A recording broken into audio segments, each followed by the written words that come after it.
बिस्मिल्लाहिर्रहमानिर्रहीम। बयान हो रहा था कि हज़रत मौलाना रूम रहमतुल्लाह अलैह फरमाते हैं कि फ़िरऔनों को फ़िरऔन कौन, जो हज़रत मूसा अलैहिस्सलाम के मुकाबले में आया, और हजूर ने इरशाद फरमाया कि अबू जहल मेरी उम्मत का फ़िरऔन है। अबू जहल मेरी उम्मत का फ़िरऔन है। फ़िरऔन एक लक़ब है जो ये समझे कि ज़ालिम हुकूमत करने वालों के लिए फ़िरऔन है। जैसे कि यजीद नाम पड़ गया ना, कि हम हर एक को यजीदी कह देते हैं। यजीद वो था जो कुरान और सुन्नत पर नहीं चलता था। यजीद वो था जो कुरान और सुन्नत पर नहीं चलता था, और अहले तशय्युअ वो हैं जो कुरान और सुन्नत के मुनकर हैं। यजीद कम दर्जे का था, ये बदतरीन दर्जे के, क्योंकि हम फैसला करते हैं ना कि भाई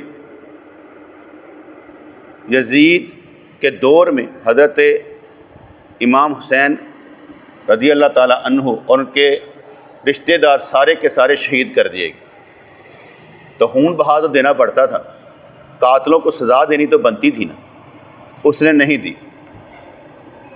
किसी भी वाक़े में नहीं आता कि उसने सज़ा दी।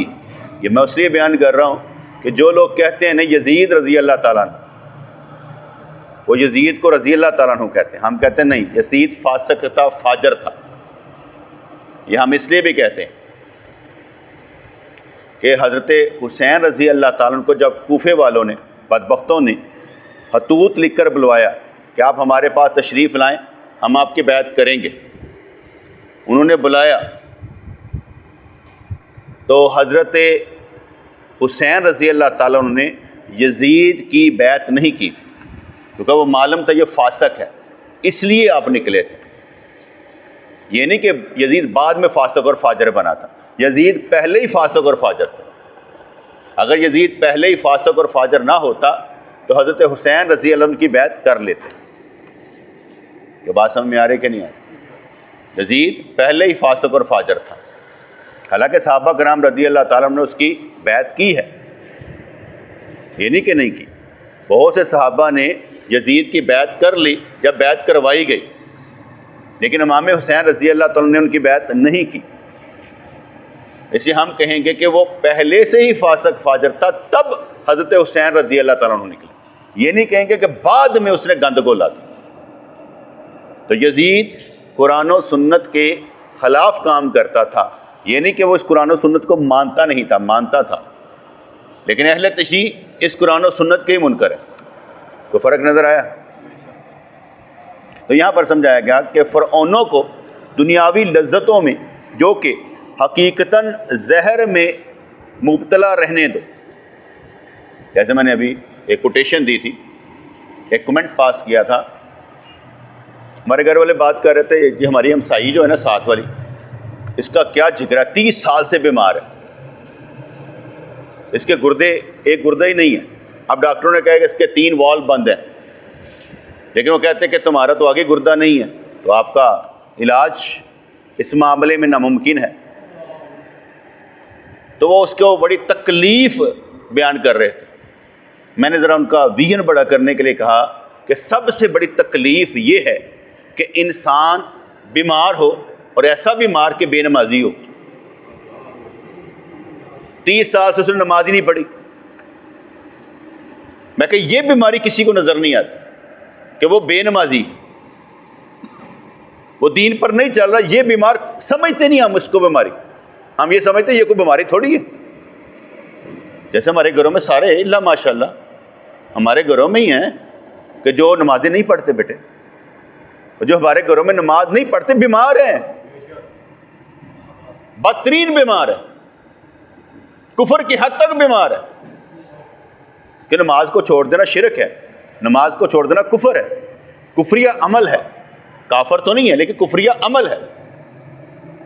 तो बदतरीन बीमार हैं, हम उनकी बीमारी का इलाज नहीं कर सकते। क्यों नहीं कर सकते? हमारे बस में नहीं है। वो ऐसे कहें कि हम बीमार हो, मैं दवाई ला दो, मेरा बच्चा मेरा ख्याल नहीं करता। हमेशा ख्याल उसी का किया जाता जो ख्याल करता है। हम जिस फील्ड के होंगे ना, हम उसी का ख्याल करेंगे। जैसे मैं अक्सर कहा करता हूँ, भाई अपनी ज़कात मुसलमानों को दें, दाढ़ी वालों को दें, इस्लाम को बढ़ाने के लिए दें, बेनमाजियों को ना दें। क्यों बेटे मैं कहता हूँ? इसलिए हमारी वो ज़कात उन पर ज़ाया ना हो जाए। माल वहाँ लगाया जाए जहाँ पर इस्लाम बढ़े। इसलिए मैं कई दफ़ा कहा, मसाजिद में लगाओ, नमाजियों पर लगाओ, नमाजी आगे आए। देगे तुम लोग मज़ारों पे ना दो, मस्जिदों में दो। मज़ारों पे भीड़ क्यों है? देगे वहाँ भी बांटी जाती हैं, लंगर खाने वहाँ खोल दिए जाते हैं। आप मस्जिद में क्यों नहीं खोलते? नेक लोग खाएं तो भीड़ कहाँ लगेगी? मस्जिद में। हमारी वजह से भीड़ लगती है मज़ारों पर। गले कहाँ के भरे जाते हैं? सबको पता है महकमा काफ के अंदर सब कुछ है, और महकमा काफ वहीं पर हाथ डालता है। पता होता है कि आपस में लड़ने लग पड़े, वो कहते हैं हमें दे दो। लंगर पे लड़ाई होती। मेरा एक दोस्त है, तो उसे एक सिख मिला, कोई बात होती रही। उन्हें कहा यार उसके नज़दीक, सिख के नज़दीक, कहते यार सब तो वड्डा जिहड़ा बिजनेस है ना साडे इत्थे गुरुद्वारा खोलना है। कहता तू पैसा ला, गुरुद्वारा मैं खोल दूंगा, उन्होंने की लेना देना कि किने खोले है पिछों, रल मिल के रोटी खा लांगे। नहीं तो सबसे बेहतरीन बिजनेस, जैसे हमारे पाकिस्तान में कहते हैं ना, सबसे बिजनेस क्या है? मज़ार बना लेना। पीरी मुरीदी सबसे बड़ा बिजनेस कहा जाता है ना। हालांकि सबसे खतरनाक पीरी मुरीदी है, क्योंकि पीर अल्लाह के लिए किसी की सलाह करता है और मुरीद अल्लाह के लिए सलाह करवाने जाता है। अगर पीर मुरीद का वक्त ज़ाया कर दे, उसे जवाब देना पड़ेगा कि तूने इसका वक्त क्यों ज़ाया किया। आप मेरे पास आकर बैठते हैं आधा घंटा पौना घंटा, मैं आपका वक्त ज़ाया नहीं करता, इसलिए कि मैं आपके वक्त को कीमती बनाता हूँ, आपकी सलाह करने की कोशिश करता हूँ, आपको नुक्ते देने की कोशिश करता हूँ। जैसे अभी मैंने कहा, यजीद कुरान और सुन्नत पर अमल नहीं करता था और अहले तशी कुरान और सुन्नत के मुनकर है। फ़र्क बता दिया। ये भी बता दिया कि वो पहले से फासिक फाजर था, इसलिए हज़रत हुसैन रज़ी अल्लाह ताला ने उसकी बैत नहीं की। ये ना कोई कहे कि बाद में उसके अंदर से गंद निकला था। उसने हुसैन रज़ी अल्लाह ताला को शहीद करने वालों से इंतकाम नहीं लिया और इनको खून बहा दिया नहीं। तो बातें समझ में आ रही? बातें अपने जहन में रखनी है और अच्छों को बतानी है, जो आपसे बहस ना करे। अगर आप उनको बताएंगे जिन्होंने समझ नहीं, अकल दे अन्या नू, और जब भी बात करें कि मैंने सुना था ऐसा, बस मेरा नाम भी नहीं लेना। क्योंकि जिसको आप मुझे मोहब्बत करते हैं, बड़ा समझते हैं, मेरा नाम लेंगे लोग कहेंगे वो मैंने गाला कढ़न, जैसा गलत समझाया गया। जब तक आप खुद स्टडी करके अपने ऊपर नहीं ना लेते कि मैंने ये पढ़ा है और यहाँ से पढ़ा है, जब तक आप अपने ऊपर नहीं लेते तो मेरा भी नाम ना ले। तो कल समझ आ रही कि नहीं आ रही? क्योंकि ऐसा करने से क्या होता है, दूसरा आपको फिर दुख होगा कि यार इसने उसको क्यों बुरा भला कहा। तो क्या कहना चाहिए कि मैंने ये सुना था, बस किसी अच्छे से मैंने सुना था, ये कहना चाहिए। ठीक है ना बेटा?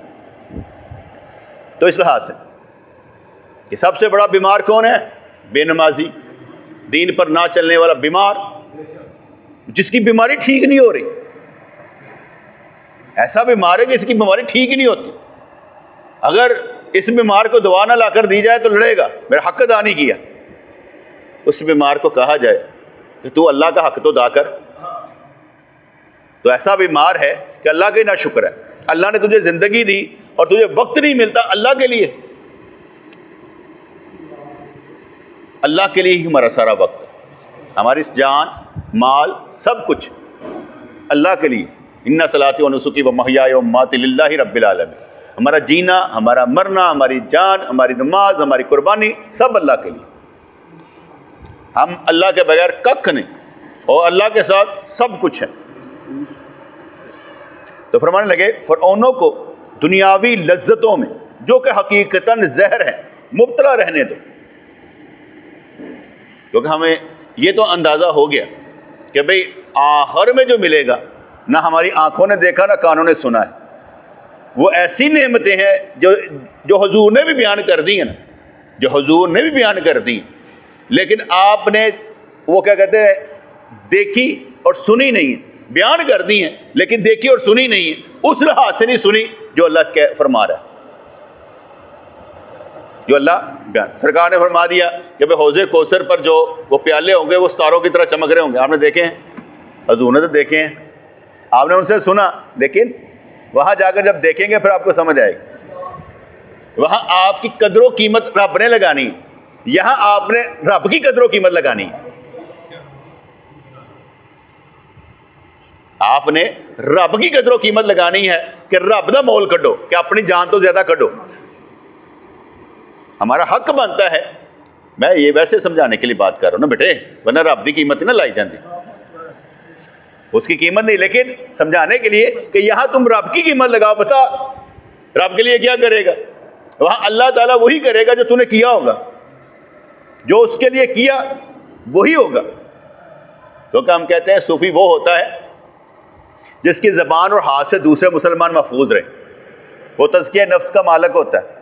सूफी वो होता है जो तस्फिया कल्ब का मालिक होता है, उसका दिल मा सिवा अल्लाह से फारग होता है, गैरुल्लाह के प्यार में मुब्तला नहीं होता, उसका दिल मा सिवा अल्लाह से फारग होता है, गैरुल्लाह की मोहब्बत में गिरफ्तार नहीं होता, गैर के हुक्म नहीं मानता, अल्लाह का हुक्म मानता है। तो अल्लाह की इबादत ऐसे करता है जैसे अल्लाह को देख रहा है। तो इसलिए ये जो हम खाते हैं, ओवर ईटिंग भी कर दिया तो गलत है, हमें हद के साथ रहना है, अपना ख्याल रखते हो, सोच समझ कर काम कर रहे हैं हम। तो यहां पर फरमाया गया फ़िरऔनों को दुनियावी लज्जतों में जो कि हकीकतन जहर है मुब्तला रहने दो। मेरा एक दोस्त है तो वो कहता मैंने पाकिस्तान की खबरें पढ़नी बंद कर दी। बाहर के मुल्क में होता है, कहता मैंने पाकिस्तान की खबरें पढ़नी बंद कर दी। मैंने क्यों? कहता 75 साल में वही खबरें, एक जैसी खबरें होती, कोई नई नहीं होती। नई ये होती होंगी कि और कोई नवी तंजीम, नवा काम, नवा कुछ नहीं, नया नहीं, वही है, सारी के सारी वही हैं। आप एक मिनट के लिए सोचें, पूरे पाकिस्तान में 75 साल में कोई दीनी तंजीम ऊपर आई है? 75 सालों में क्यों नहीं आई? मौजूद नहीं है। फजलुर रहमान ग्रुप मौजूद है, जमात इस्लामी मौजूद है, दावत इस्लामी मौजूद है। बेटे इन्होंने नहीं आना, इन्होंने नहीं आना, दीनी जमातें ऊपर नहीं आ सकती। ये लिख लीजिए, तो बहुत बड़ी इनकलाब हो जाए ना, ये तो आपकी फौज ही नहीं आने देगी। आपके मुआहदे जो इंटरनेशनल लेवल पे हुए होते हैं वो इस दीनी जमातों ने हल नहीं करने। ये तो अनपढ़ जाहल ज़्यादा होंगे ने, इल्ला माशाल्लाह पढ़े लिखे नहीं होते उस तरह के जो मैं कहना चाहता हूँ। ये ऊपर वाले लेवल पर नहीं होते, इनको स्ट्रेटजी नहीं आती, तदबीर से काम करना नहीं आता। कहते हैं कि हम हुजूर के दीवाने हैं, अगर हुजूर के दीवाने होते तो जमातों को कॉल करके इकट्ठा हो जाते, एक दूसरे को तो इकट्ठा करते ना, मजहबी जमातें कम अज कम आपस में ही इकट्ठी हो जाती। ये भी नहीं कर सकते, तो उसकी बात ठीक नहीं है। 75 सालों में यही चल रहा है, वही चेहरे, वही मामले, वही सब कुछ, वही फौज, वही सब कुछ, यही चल रहा है और कुछ नहीं चल रहा। चलो इसको भी देख लेते हैं, 75 सालों में हमने अपने अंदर कौन सी तब्दीली पैदा की? चलो इसको ही सोच लो। मैं 57 साल का हूं, मैंने तब्दीली क्या पैदा की, आपने क्या पैदा किया अपने अंदर? हमने अपनी जिंदगी में क्या इनकलाब बर्पा किया? जैसे मैंने कल भी बयान किया था कि अल्लाह ताला ने आपसे पूछना है कितने बा ईमान लेकर आए हो अपने साथ, किन किन को तूने ईमान दिया है, क्योंकि तुम्हें भी तो पूछा जाएगा ना कल क़यामत वाले दिन। हाँ भाई, अपनी बीवी बच्चों को ईमान देने की कोशिश की कि नहीं की? तुमसे भी तो सवाल किया जाएगा। अपनी नस्लों को ईमान देने की कोशिश की कि ना की? तुम कितने बा ईमान लेकर आए? तो आपने जवाब देना कि अल्लाह मैं बा ईमान करने की कोशिश की थी, पहुंचाया था, सब कुछ पहुंचाया था। ये देख यहां पर मैंने सारा कुछ, मुझसे पूछा तो जाता। अगर कोई मुझसे सवाल करता मैं उसका जवाब देता हूं, और ना भी करे मैं खुद कोई क्रिएट करके जवाब दे देता हूं, ताकि एक जवाब एक का हो सकता है 100 के काम आ जाए, उसका भी वही हो। तो इसलिए एक का जवाब दूसरों को भी दे देता हूं। तो निज़ाम कुदरत की बका के लिए गुनहगारों की भी ज़रूरत है। क्या फरमाया कि निज़ाम कुदरत, ये निज़ाम चलाने के लिए इसकी बका के लिए, इसे बाकी रहने के लिए गुनहगारों की भी ज़रूरत है। हुजूर का इरशाद गिरामी है कि अल्लाह ताला फरमाता है अगर ये सारे गुनाह करने बंद कर देना, मैं तबाह करके वो ले आवा जो गुनाह करन, मैं गफूरुर रहीम हूँ। ये इसकी बका के लिए अच्छे बुरे दोनों ज़रूरी हैं। अगर रहमत लिल आलमीन भी ज़रूरी है तो लानतुल आलमीन भी ज़रूरी होगा, यानी शैतान भी ज़रूरी होगा, क्योंकि रहमत लिल आलमीन हादी है, ये मुदिल है, गुमराह है, इसे दोनों ही ज़रूरी है। चॉइस आपकी है, चूज आपने करना है कि इनको करना है कि इनको करना है। बस दो अरफी बात है, ज़्यादा बड़ी है ही नहीं। इधर जाना है या इधर जाना है, तूने किधर जाना है बस ये बता। फैसला हमारा है, चॉइस हमारी है कि हमने किसके लिए जीना है। आपने पढ़ लिख कर नौकरी करनी है, दीन बचाना है, क्या करना है? आप अपने लिए जी रहे हैं कि मैं कमाई करने के लिए पढ़ रहा हूँ, या ये इसलिए जी रहे हैं कि मैं पढ़ लिख कर किसी भी मनसब पर बैठूंगा तो दीन की तरह काम करूंगा, दीनदार बन के काम करूंगा। किस लिए? ये अभी से अपने अंदर ये चीज़ पैदा करनी चाहिए कि मैंने किस लिए करना है। देखिए हमने पढ़ लिख कर काम क्या कर रहे हैं?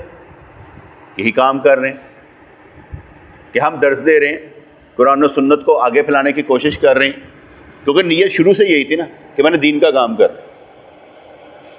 जो भी काम करना है तबलीग के लिए करना है, आगे बढ़ना है, दीन के लिए आगे बढ़ना है।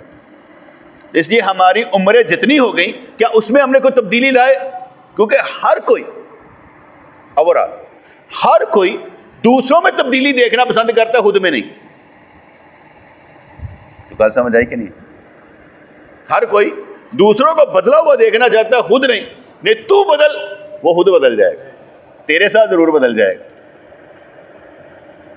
अगर वो बदलेगा नहीं, तेरे साथ जरूर बदल जाएगा। यार होना नहीं रहा। व्हाट्सएप के कई दोस्त हैं, वो इनकी दाढ़ी की वजह से अब इनकी इज्जत करते हैं, नहीं यार वो हूं तो नहीं रहा यार, तेना जरा गल करते हैं शर्म आती है यार, हूं तो नहीं है, तेरे चेहरे तो दाढ़ी है, पहले तू शरारता कर लेना है तो असीं तेरे नाल शरारता कर लेंदे हाँ, हूँ जरा ना जरा यार शर्म आती। बकौल व्हाट्सएप के उन्हीं की बात कर रहा हूँ, जिसका मतलब हुआ जब तुम बदल गए वो भी बदल गए, जब तुम बदल गए अल्लाह भी बदल गया, क्योंकि तुमने अपने अंदर बदलाव लाया, अल्लाह ने बदलाव लाया।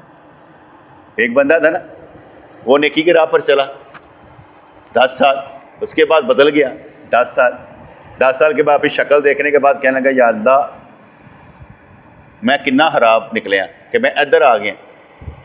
अल्लाह ने फरमाया कि तू दोबारा इधर आया, अभी फिर बदल जावांगे। अपने रब नूं अपने हक च करने वास्ते इको ही तरीका है, क्या? अपने रब को अपने हक में करने के लिए कौन सा तरीका है? खुद को बदलना है। ठीक है बेटे, अपने रब को अपनी फेवर में करने के लिए क्या तरीका है? खुद को बदलना है। जैसे अगर आपके अब्बू कोई बात कहते हैं, ठीक है, आप उसको मान लोगे तो वो भी आपके हक में हो जाएंगे, ठीक है ना।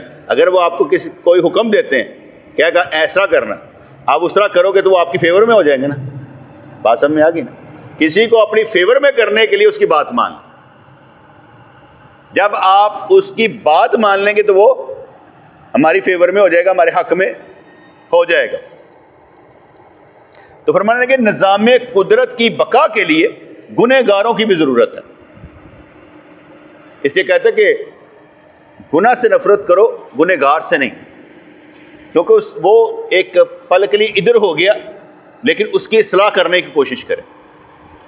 तो इसलिए कहा कि निज़ाम कुदरत की बका के लिए गुनहगारों की भी जरूरत है। आहर जहन्नुम की खुराक भी तो परवरिश जरूरी है, जहन्नुम को भी तो भरना है ना। मेरा एक ज़ाती ख्याल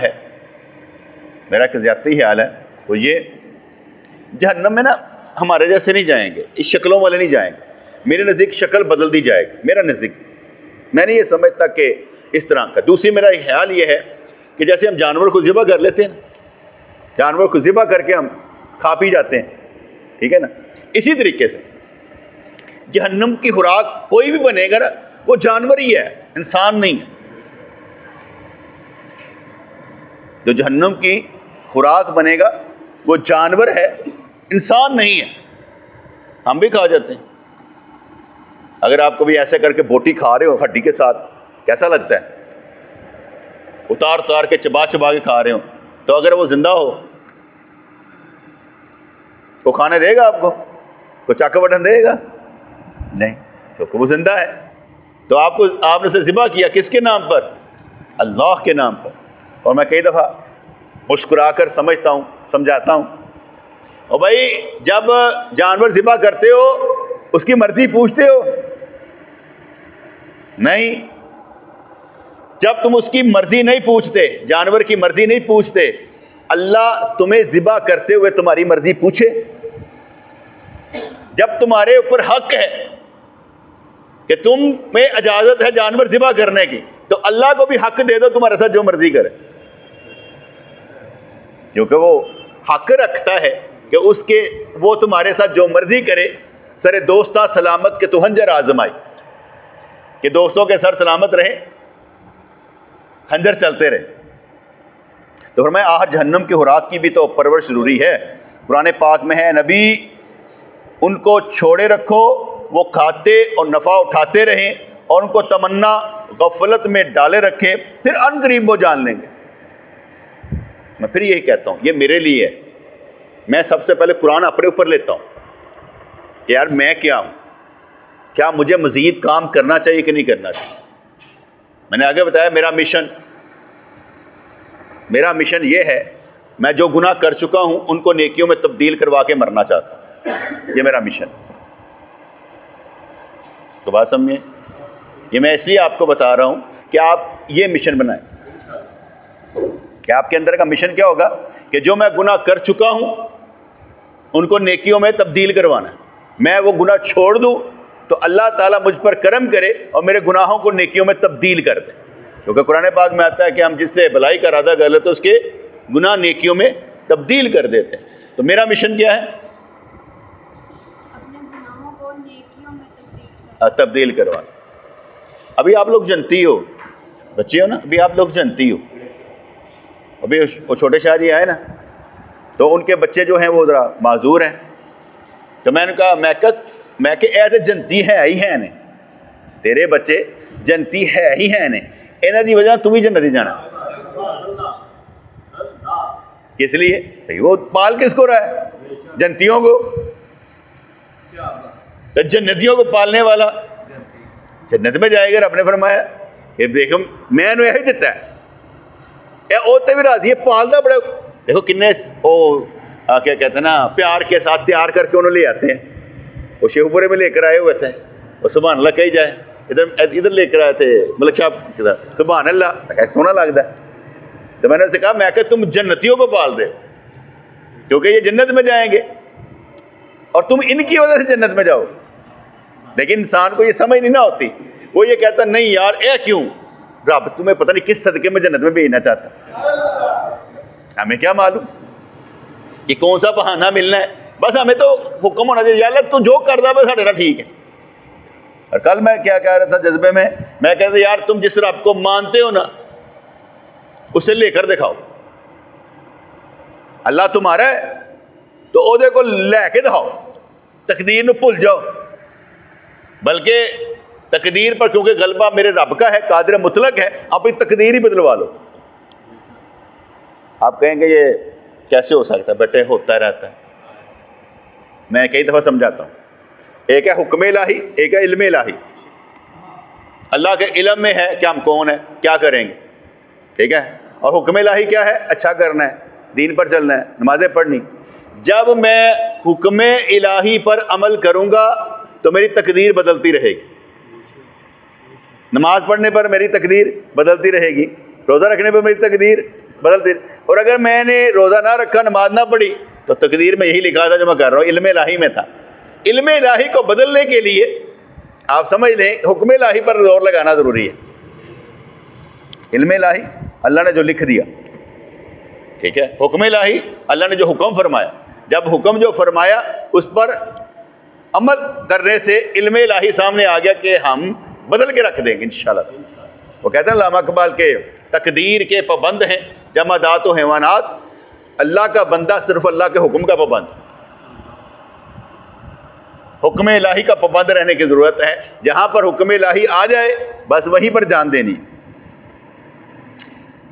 और दोज़ख के कुत्ते उनके दोज़ख में मुंतज़र हैं, इनके फ़िरौनों के दोज़ख के कुत्ते उनके दोज़ख में मुंतज़र है।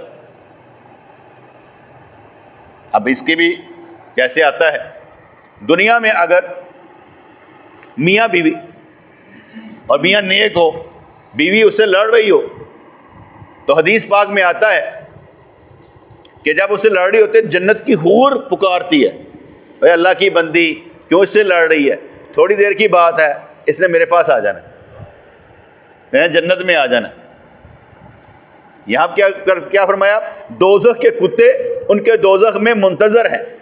यहाँ पर हदीस क्या बयान कर रही है, क्योंकि नबी ने फरमाया है कि हूर जो है वो पुकार कर कहती है इसने थोड़ी देर यहाँ रहना है और उसके बाद इसने मेरे पास आ जाना है, तो ऐसे लड़ रही है। मैंने महसूस किया, आप अपने घरों में अगर ईमान दाखिल करना चाहते हैं ना, तो अपनी बीवियों से जब वो अच्छे मूड में हों उनको दीन की बात ज़रूर करें। दीन की बात करने से उनका टेम्परामेंट बदल जाएगा, क्योंकि बार बार हमने उनकी सलाह करनी है। इसलिए उनका दिमाग दुरुस्त करने के लिए, उसको खुराक देने के लिए ज़रूरी है कि हम दीन की बात उनको ज़रूर करें, मोहब्बत वाली बात उनको ज़रूर करें।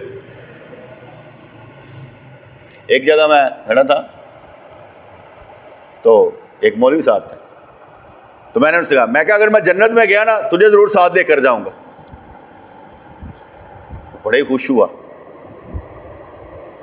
कहते क्या बात है। यही बात मैंने एक दफ़ा एक चौधरी साहब के वडेरे के ऊपर कर, वो बड़ा आशिके रसूल बन रहा था या था, ये समझें, चाहे नमाज पढ़ता ही पढ़ता, तो कहते मैंने पर सरकार की ज़ियारत करवा दी। तो मैंने कहा मैं अगर जन्नत में गया ना तुझे साथ लेकर जाऊँगा। उसने रोना शुरू कर दिया। अभी तक वो मेरा पूछता रहता, मैं तो जाने बंद हो गया, मेरा पूछता रहता है। तो हमारे दोस्त थे खुदा बख्श साईं, वो एक जब बात ख़त्म हुई ना तो हम करते करते सफ़र करते हुए तो मौलवी सरदार साहब के घर आ गए।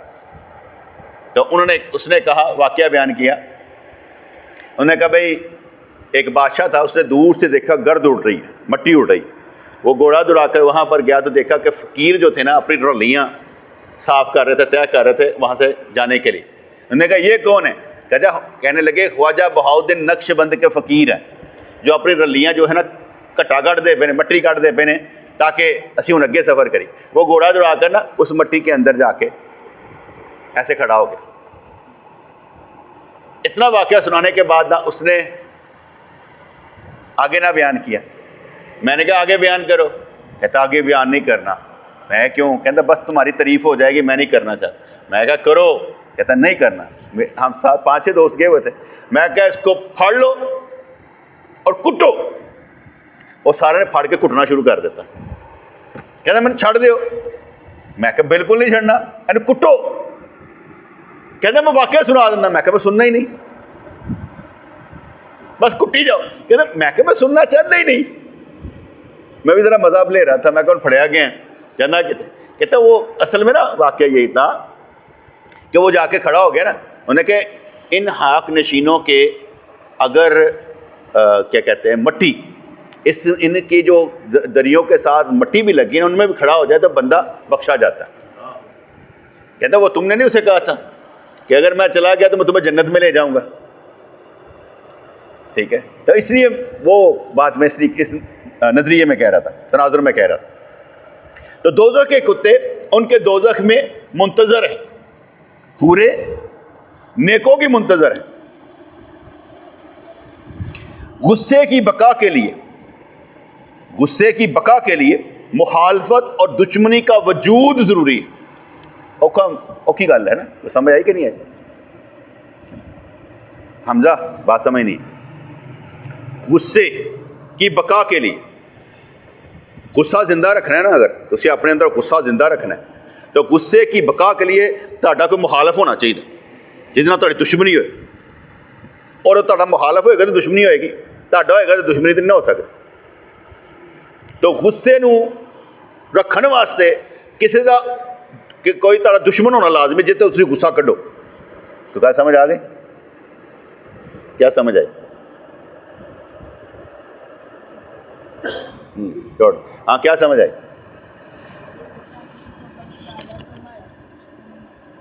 हैं? हाँ, वो कहता गुस्सा कड्ढण वास्ते कोई दुश्मन होना जरूरी है। जितो गुस्सा कढ़िया जाएगा ना, जितो गुस्सा चढ़ता हो, तो गुस्से की बका के लिए, क्योंकि मैं इसलिए करता हूँ कि अगर बच्चे ना समझ सके तो फिर बड़े कितने समझेंगे। कोई लफ्ज़ ऐसे होते हैं ना बाज़ का ज़रा टापो टाप किस्म दे। अली, अली नाम है ना तुम्हारा, भूल जाता हूँ कि अहमद है कली है, मिक्स हो जाता है। कुछ बात समझ में आई? गुस्से की बका के लिए मुखालफत और दुश्मनी का वजूद ज़रूरी है।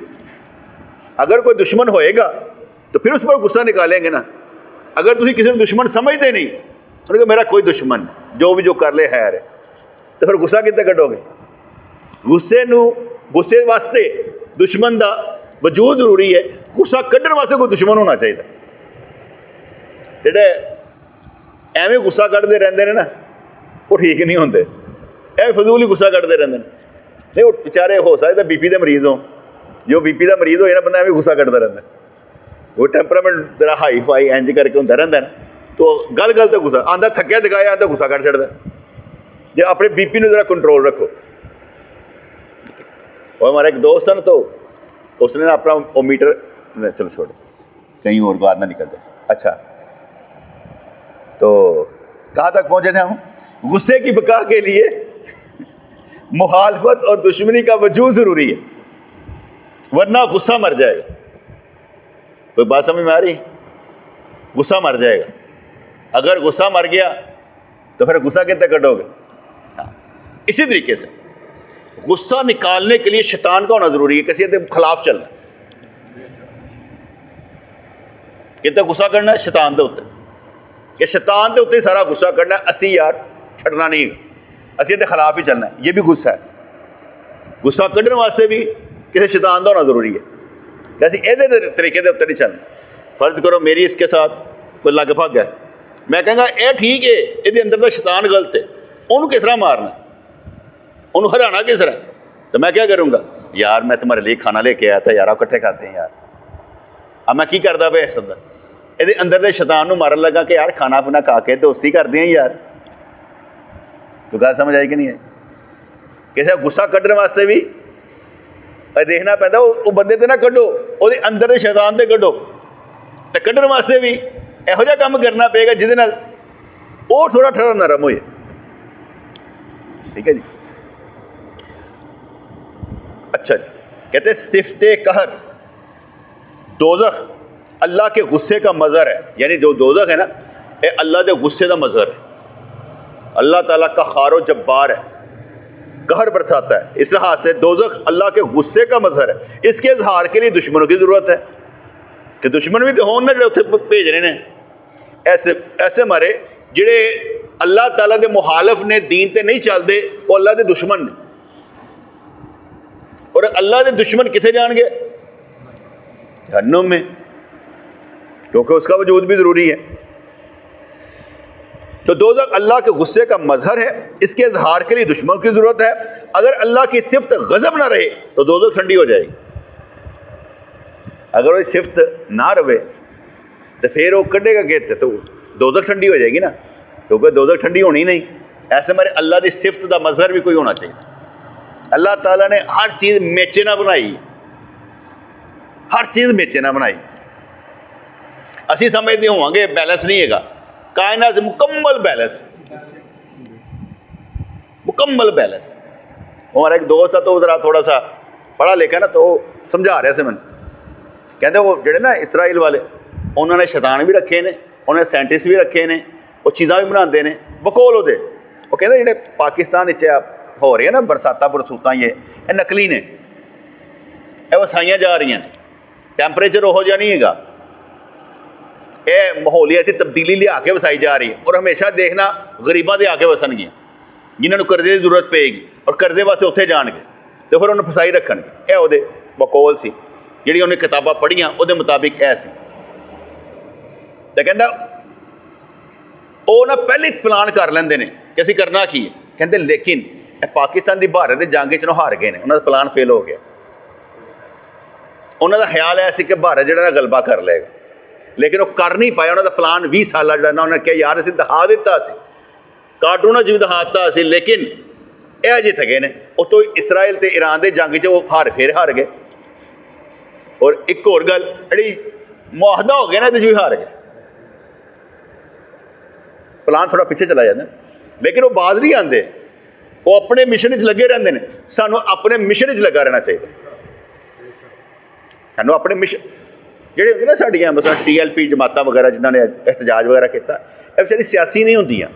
ਇਹ ਲੋਕ ਸਿਆਸੀ ਨਹੀਂ ਹੁੰਦੇ, ਇਹ ਆਲਾਕਾਰ ਬਣਦੇ ਨੇ। ਲੋਕਾਂ ਦੇ ਆਲਾਕਾਰ ਬਣ ਕੇ ਖਰਾਬ ਹੋ ਜਾਂਦੇ ਨੇ, ਜਾਂ ਉਹ ਸਮਝ ਨਹੀਂ ਰਹੇ ਹੁੰਦੇ ਕਿ ਮਾਹੌਲ ਕਿਹੋ ਜਿਹਾ ਗਰਮ ਹੈ ਔਰ ਹੁਣ ਸਾਨੂੰ ਕਰਨਾ ਕੀ ਚਾਹੀਦਾ। ਇਹ ਖੁਦ ਆਪਣੇ ਵਾਸਤੇ ਫੰਦੇ ਤਿਆਰ ਕਰ ਲੈਂਦੇ।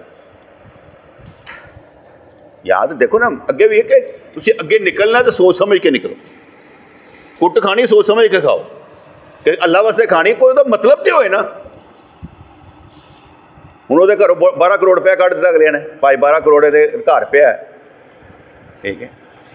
12 ਕਰੋੜ ਤੋਂ ਜ਼ਿਆਦਾ ਵੀ ਹੋ ਸਕਦਾ। ਕਿਉਂ ਬੇਟੇ, ਮੈਂ ਇਸ ਬਾਰੇ ਕਹਿੰਦਾ ਕਿਉਂਕਿ ਜਿਹੜੇ ਲੀਡਰ ਟਾਈਪ ਲੋਕ ਹੁੰਦੇ ਨੇ ਨਾ, ਲੀਡਰ ਟਾਈਪ ਲੋਕ, ਇਹਨਾਂ ਨੂੰ ਬਾਹਰੋਂ ਬੜਾ ਇਮਦਾਦ ਆ ਜਾਂਦੀ ਹੈ। ਉਹ 12 ਕਰੋੜ ਘੱਟ ਹੋਏਗਾ, ਐਸੀ ਕੋਈ ਗੱਲ ਨਹੀਂ, ਲੇਕਿਨ ਸਿਰਫ ਇੰਨਾ ਹੁੰਦਾ ਕਿ ਉਹਨਾਂ ਨੂੰ ਦੱਸਣਾ ਪੈਂਦਾ ਭਾਈ ਕਿੰਨੇ ਕਿੰਨੇ ਦਿੱਤਾ, ਕਿਸ ਥਰੂ ਆਈ ਹੈ, ਇਹ ਦੱਸਣਾ ਜ਼ਰੂਰੀ ਹੁੰਦਾ। 12 ਕਰੋੜ ਬਿਲਕੁਲ ਥੋੜ੍ਹਾ ਹੈ। ਇੰਨੀ ਵੱਡੀ ਜਮਾਤ ਅਗਰ ਹੈਗੀ ਹੈ, ਜਿਹੜੇ ਕਿ ਉਹ ਇਮਰਾਨ ਖਾਨ ਦੇ ਜਿਹੜੇ ਮੁਖਾਲਫ, ਮਤਲਬ ਦੂਸਰੇ ਨੰਬਰ 'ਤੇ ਇਹ ਲੋਕ ਨੇ ਟਰੰਟ ਚਲਾਉਣ ਨਾ ਕੀ ਕਹਿੰਦਾ ਟਵਿੱਟਰ ਦੇ ਉੱਤੇ, ਤੇ ਸਭ ਤੋਂ ਉੱਤੇ ਆ ਜਾਂਦੇ ਨੇ। ਇੰਨੀ ਮੁਨੱਜ਼ਮ ਜਮਾਤ ਹੈਗੀ TLP। ਅਗਰ ਇਹਨਾਂ ਕੋਲ 12 ਕਰੋੜ ਨਿਕਲਿਆ, ਮੈਂ ਕਹਿੰਦਾ 2 ਅਰਬ ਨਿਕਲ ਸਕਦਾ ਸੀ, ਲੇਕਿਨ ਉਹਨਾਂ ਪੁੱਛਣਾ ਬਣੇਗਾ ਕਿੱਥੋਂ ਆਇਆ, ਬਸ ਇਹ ਦੱਸਣਾ। क्योंकि जिन्हों पूछना है उन्हें पता लगना चाहिए कित्थों आया पैसा। ये लोग जो होते हैं ना सियासी नहीं होते, इसलिए सियासत बहुत ज़रूरी है। हमारे रसूलुल्लाह सल्लल्लाहु अलैहि वसल्लम के सियासी बसीरत से फ़ायदा उठाना चाहिए कि हुजूर की सियासी हिकमत अमली कहाँ थी। जाके यहूदियों से मुआहदा करना, ईसाइयों से मुआहदा करना, काफरों से मुआहदा करना, हुजूर की सियासत थी कि भाई किस किस तरीके से किन किन को मारना है, सियासत थी। हम लोग उधर नहीं हैं। मैंने आगे बताया 75 साल में देखना पड़ता, मजहबी जमातें ऊपर नहीं आई। क्या हम आ जाएंगे, क्या हम आ जाएंगे? हाँ, मेरा ज़ाती ख्याल ही है, मेरे अपना ज़ाती ख्याल ही है कि जिस वक्त इन सियासी जमातों ने अल्लाह के लिए काम करना शुरू कर दिया ना, अपनी जमात को फना करके ये बका पा जाएंगे। जब ये सोचेंगे ना अल्लाह के लिए हम इकट्ठे होना चाहते हैं या किसी जगह पर, ये बका पा जाएंगे। जब तक ऐसा नहीं है ये लड़ते लड़ते मर जाएंगे। लड़ने वास्ते कोई ज़रूरी तो होना चाहिए ना, वजूद गुस्से वास्ते कढ़ने वास्ते, गुस्सा एक दूसरे ने करते रहते हैं और अपने ही करते हैं। मैंने आगे मिसाल समझाई थी ना कि 2 दोस्त थे, उन्होंने शरबत की दुकान लगा ली, एक ने स्नूकर दे उत्ते, एक ने ऐसा स्नूकर। बहुत गर्मी पै रही सी। एक गाहक ਉਹਦੇ ਕੋਲ आया, उन्हें कहा हाँ भाई जूस पिया, उन्हें जूस पिया था। किन्ने पैसे? कहते 40 रुपये। उन्हें दे दिते, उन्होंने 40 रुपये आ गए। ਹੁਣ ਉੱਥੋਂ ਚੱਲਿਆ, ਇਹਦੇ ਕੋਲ ਆਇਆ, ਚੱਲ ਇੱਕ ਜੂਸ ਦਾ ਗਲਾਸ ਪਿਆ, ਉਹੀ 40 ਰੁਪਏ ਉਹਨੂੰ ਦਿੱਤੇ ਤੇ ਜੂਸ ਪੀ ਲਿੱਤਾ। ਥੋੜ੍ਹੀ ਦੇਰ ਬਾਅਦ ਉਹਨੂੰ ਪਿਆਸ ਲੱਗੀ, ਉਹ ਤੋਂ ਕਹਾ ਚੱਲ ਜੂਸ ਦਾ ਗਲਾਸ ਪਿਆ। ਉਹ 40 ਰੁਪਏ ਇੰਜ ਕਰਕੇ ਆਪੇ ਹੀ ਘੁੰਮਦੇ ਰਹੇ, ਆਖਰ ਤੇ ਜੂਸ ਖਤਮ ਹੋ ਗਿਆ। 40 ਉੱਥੇ ਦੇ ਉੱਥੇ ਨੇ। ਕੋਈ ਗੱਲ ਸਮਝ ਆਈ ਕਿ ਨਹੀਂ ਆਈ? ਅਸੀਂ ਪੈਸੇ ਇੰਜ ਤੇ ਇੰਜ ਆਪਣੇ ਤੇ ਲਾ ਰਹੇ ਹਾਂ। ਇੱਕ ਹੋਰ ਮਿਸਾਲ ਸਮਝਾਓ, ਜਿੰਨੇ ਵੀ ਲੋਕ ਨੇ ਸੁੰਨੀਆਂ ਦੇ, ਦਿਓਬੰਦੀਆਂ ਦੇ, ਅਹਿਲੇ ਹਦੀਸਾਂ ਦੇ, ਇੱਕ ਦੂਜੇ ਦੇ ਰਸਾਲੇ ਪੜ੍ਹਦੇ ਨੇ, ਸਦੀਆਂ ਤੋਂ ਆਪੇ ਹੀ ਪੜ੍ਹੀ ਜਾਂਦੇ, ਮੈਨੇ ਆਪੇ ਹੀ ਖੁਸ਼ ਨੇ। ਪਰ ਯਾਰ ਮਜ਼ਾ ਤਾਂ ਤਦ ਹੈ ਜਦੋਂ ਤੁਸੀਂ ਦੂਸਰਿਆਂ ਨੂੰ ਪੜ੍ਹਵਾ ਦਿਓ। ਇੱਕ ਮਿਸਾਲ ਦਿੰਦਾ, ਅਸੀਂ ਇੱਕ ਪੋਸਟ ਲਾਉਂਦੇ ਹਾਂ, ਸਾਰੇ ਪੜ੍ਹਨ ਆਉਂਦੇ ਨੇ ਨਾ, ਇਹ ਸਾਰਿਆਂ ਨੂੰ ਪੜ੍ਹਵਾ ਦਿੰਦੇ ਆ, ਠੀਕ ਹੈ ਨਾ, ਤਰੀਕੇਕਾਰ ਪੈਸੇ ਮਾਰੇ ਪੜ੍ਹਾ ਦਿੰਦੇ ਕਿ ਉਹਨੂੰ ਪਤਾ ਕਿ ਇਹਨੇ ਕੋਈ ਅਜੀਬ ਹੀ ਲਿਖਿਆ ਹੋਣਾ, ਇਹਨੇ ਕੋਈ ਕਹਾਣੀ ਇੰਝ ਦੀ ਪਾਈ ਹੋਣੀ, ਕਿਉਂਕਿ ਗੱਲ ਉਹ ਜਿਹੜੇ ਦਿਮਾਗ 'ਚ ਵਾੜ ਦਿਓ, ਨਿਕਲੇ ਨਾ ਗੱਲ ਹੋਵੇ, ਜਿਹੜੀ ਪੱਲੇ ਹੀ ਨਾ ਪਵੇ ਉਹ ਗੱਲ ਕਾਹਦੀ। ਇੰਨੀਆਂ ਮੈਂ ਗੱਲਾਂ ਸਮਝਾਈਆਂ ਨੇ, ਕੋਈ ਨਾ ਕੋਈ ਤਾਂ ਸਮਝ ਆ ਜਾਏਗੀ। ਇਹ तो नहीं कि उत्तों ही लंघ गई होंगी। इसलिए एक एक बच्चे से भी पूछता हूँ कि घबराना नहीं है, ठीक है ना, घबराना नहीं है, आहिस्ता आहिस्ता आहिस्ता आहिस्ता समझ आता है। एक दोस्त मेरे पास आया, 6 महीने तक बैठा रहा, कहता 6 महीने तक मैं समझ नहीं तो बोलता की है, 6 महीने बाद कुछ समझ आनी शुरू हुई मैंने। आप लोगों को अगर समझ आ रही उसका मतलब यह है कि तुम मेरे नाल चलते हो तो तुहानू मेरी समझ आ जाती। जेड़े मेरे नाल चलते इन्होंने बेचारे किस तरह समझ आनी, बड़ा मुश्किल हो जाता है। तो अल्लाह ताला हमें समझता फरमाए। बिस्मिल्लाहिर्रहमानिर्रहीम। रब्बना आतिना फिद दुनिया हसनतम व फिल आखिरति हसनतम व क़िना अज़ाबन्नार। रब्बना आतिना फिद दुनिया हसनतम व फिल आखिरति हसनतम व क़िना अज़ाबन्नार। या अल्लाह या रहमान सब्बितना अल ईमान। आमीन बरहमतिका या अरहमर राहिमीन।